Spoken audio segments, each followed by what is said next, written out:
Bismillahirrahmanirrahim. Assalamualaikum warahmatullahi wabarakatuh. Waalaikumsalam warahmatullahi wabarakatuh. Hamdan syukran lillah, salatan wa salaman ala rasulillah wa ala alihi wa sahbihi wa mawalah. Asyhadu an la ilaha illallah wa asyhadu anna Muhammadar Rasulullah. Amma ba'du.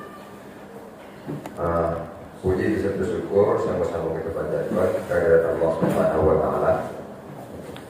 Allah Maha Pengasih Maha Penyayang, kasih sayang daripada Allah Subhanahu wa taala yang memberikan kepada kita kesehatan dan kesempatan sehingga pada momen bulan Syawal setelah kita melaksanakan ibadah Ramadan beberapa hari yang lalu telah kita lalui, hingga pada hari ini kita dapat berkumpul kembali di sini di aula kantor camat Kecamatan Kulit Timur dalam perihal acara kirana dari pihak komunitas Sekorong ingin melaksanakan seminar dengan judul Pemuda Selatan yang Berbudaya. Selawat dan salam sama-sama kita kirimkan ke hadirat Nabi Muhammad sallallahu alaihi wasallam. Berkat diutus oleh Allah Subhanahu wa taala Nabi kita Muhammad, kita tahu membedakan yang benar dan yang salah, sehingga kita tahu beretikat yang benar menyembah kepada Allah Subhanahu wa taala sebagaimana yang kita rasakan sampai pada saat sekarang ini. Yang kami hormati Bapak Kabid Kebudayaan dan Pendidikan Aceh Selatan yang telah berhadir bersama kita pada pagi yang berbahagia ini. Yang kami hormati Bapak Camat Kecamatan Kulit Timur, juga beserta dengan Sekcam Kecamatan Kulit Timur yang juga hadir di sini, dan orang tua kami di sebelah kanan kami ini Bapak Ketua MAA Kulit Timur yang sangat kami hormati dan yang kami muliai, dan juga kepada seluruh rekan-rekan komunitas yang berhadir di sini yang sangat kami banggakan dan yang sangat kami cintai. Mudah-mudahan bisa selalu sehat dan berkarya dalam menjaga kelestarian budaya kita yang hampir punah. Terima kasih kepada pembawa acara yang barusan mempersilahkan kami untuk berkomentar perihal, katanya diberi judul kepada kami bidangnya nyusuk bahasa dunia. Jadi kalau bahasa nasionalnya itu disebut melamar. Jadi karena bahasa Kulit itu dinamakan dengan nyusuk. Yang nyusuk ini adalah sebuah budaya atau tradisi atau juga bisa dikatakan adat atau juga bisa dikatakan resam kita komunitas Kulit pada umumnya. Kenapa ini ada di adat atau resam kita Kulit? Karena orang tua kita dulu mendirikan resam dan adat itu ada patokannya. Apa patokannya?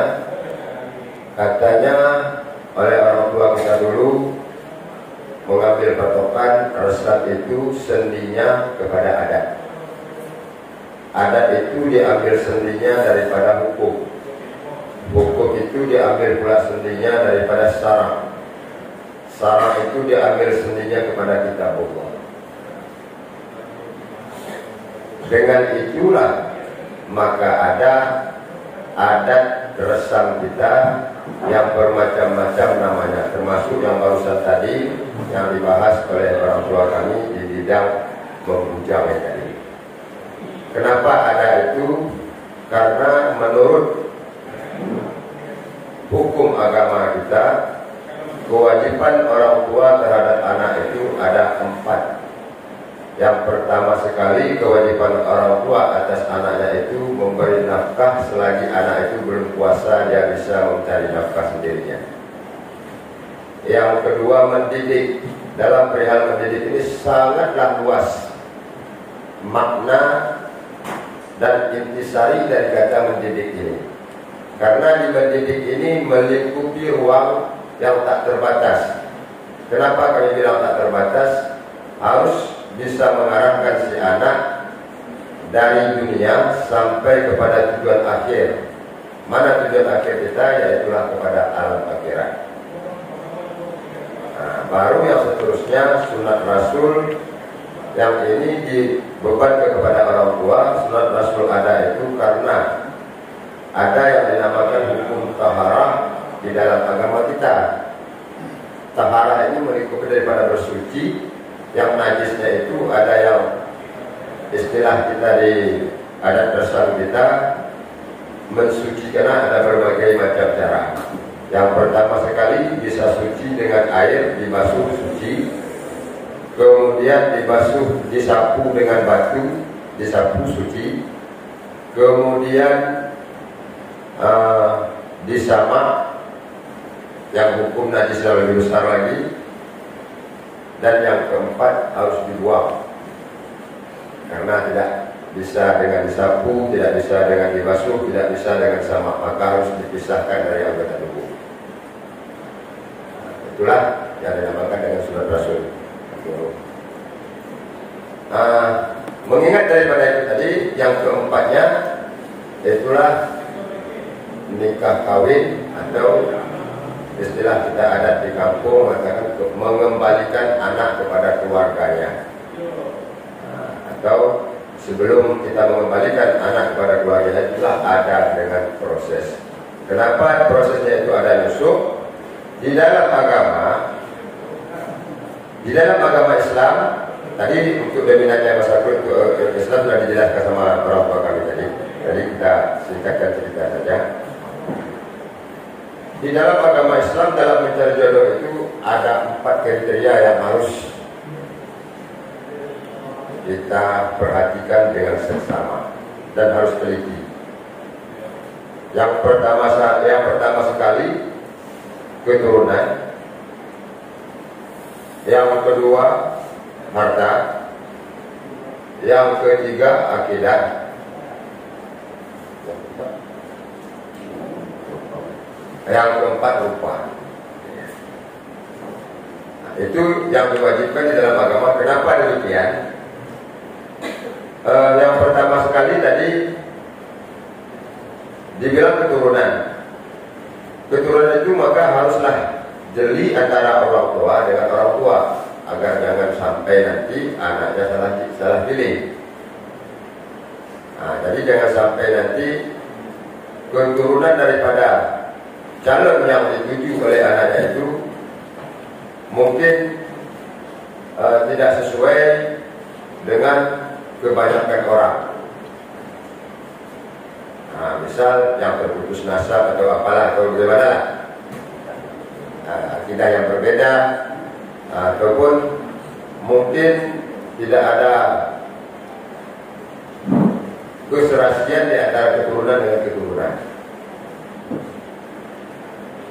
dan lain sebagainya. Nah, maka adalah istilah menyusup tadi. Yang pertama, proses daripada menyusup itu pihak mempelai laki-laki mengutus seorang yang bisa dipercayanya, atau dengan istilahnya bisi tepian. Yang bisi tepian ya, karena menyusup ini pun ada berapa tingkatan lagi. Yang pertama bisi tepian, kemudian ke halaman, kemudian sampai ke batang ruang. Nah, bisik tepian ini, itulah yang pertama sekali pihak mempelai laki-laki mempercayai seseorang yang diutus berjumpa dengan pihak mempelai perempuan yang dipercayai juga. Nah, ini masih berdua istilahnya, berdua-duaan antara kepercayaan perempuan dengan kepercayaan daripada pihak laki-laki. Nah, setelah rampung pakat di antara keduanya, maka sampailah pada tingkatan bisik ke halaman.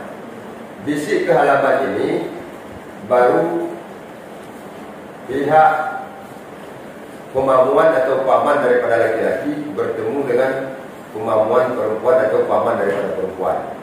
Ini belum sampai 2 tahun ruang lagi nih.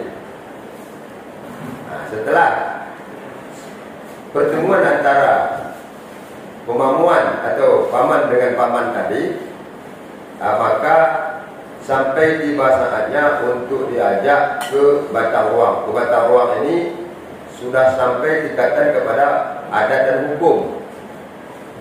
Itu sudah datang bapak kecil atau jorong yang mewakili, bapak imam atau kaki bilal atau tengku menasah yang mewakili, ketua pemuda dan atau yang mewakili pemamuan atau pamannya serta wali daripada kedua belah pihak bertemu di rumah mempelai perempuan. Disitulah dibincangkan pertama sekali untuk persetujuan mereka berkeluarga, kemudian syarat ketentuan misalnya ada maharnya berapa. Disitu terus kita diputuskan bersama dengan musyawarah antara pemamuan oleh paman dan wali daripada pihak mempelai laki-laki dan mempelai perempuan. Setelah putus daripada itu, maka kalau terjadi pertunangan pun istilahnya sudah sah karena sudah dilengkapi dengan pimpinan adat dan pimpinan hukum kedua belah pihak. Begitulah proses daripada nyusup yang terjadi di daerah kita ini, dengan tujuannya untuk menjaga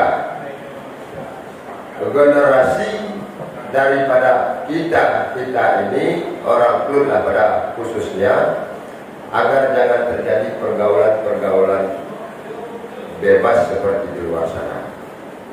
Maka istilahnya itulah dari kecil kita itu sudah dinaungi oleh adat dan resam kalau kita di Klut ini. Setelah kita tahu adat dan resam kita di Klut ini, barulah bisa dia di sekolah berkeluar atau istilah bahasa orang perguruan baru bisa turun gunung.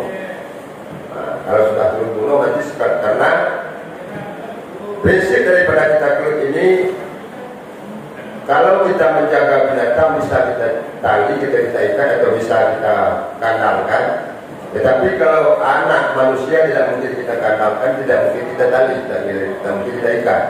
Maka harus dia dibentengi dengan adat dan tradisi, juga ilmu agama terlebih dahulu, barulah dia kita bisa mengutus dia keluar daerah atau jauh daripada orang tua.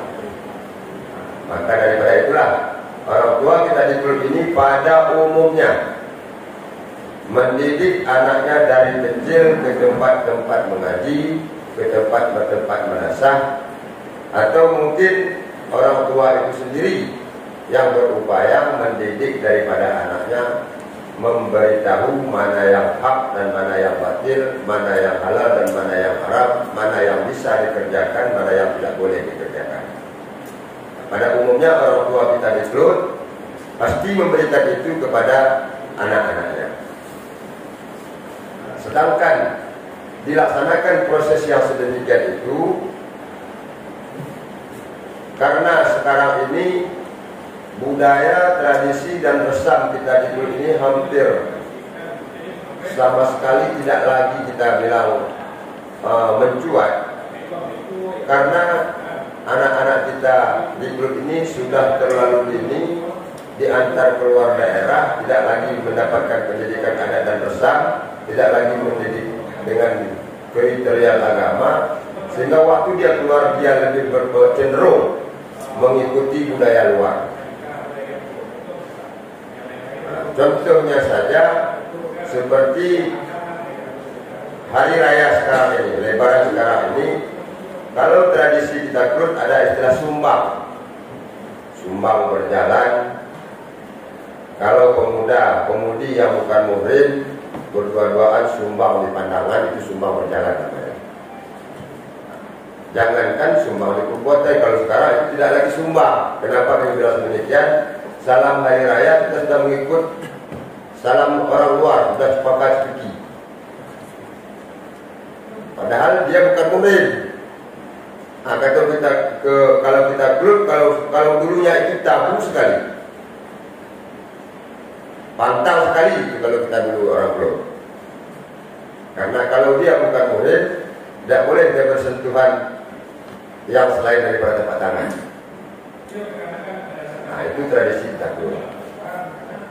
Kami rasa kalau untuk urusan menyusul tadi sedemikian yang dapat kami sampaikan, lebih dan kurangnya mungkin nanti bisa koordinasi lagi. Kami mohon berbanyak maaf. Kami akhiri. Assalamualaikum warahmatullahi wabarakatuh.